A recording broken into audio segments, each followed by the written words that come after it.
জামালপুর জেলা বিএনপির সম্মেলন বন্ধের দাবিতে অর্ধবেলা হরতালের ডাক দিয়েছেন বিএনপির একাংশের নেতাকর্মীরা। মঙ্গলবার সন্ধ্যার পরে এ দাবিতে শহরে মশাল মিছিল করেন তারা। মিছিল থেকে কয়েকটি বোমা সদৃশ বস্তুর বিস্ফোরণ ঘটানো হয়।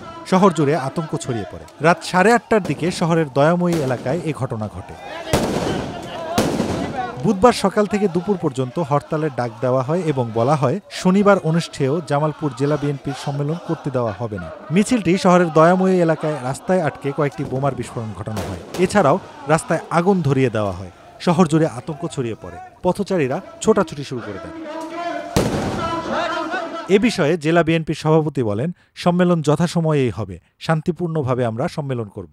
এই ঘটনা নিয়ে সদর থানার ভারপ্রাপ্ত কর্মকর্তা ফয়সল মোহাম্মদ আতিক বলেন, বোমা সদৃশ বস্তুর বিস্ফোরণ ঘটানো হয়েছিল। অভিযোগ পাওয়ার পর তদন্ত করে আইনগত ব্যবস্থা গ্রহণ করা হবে।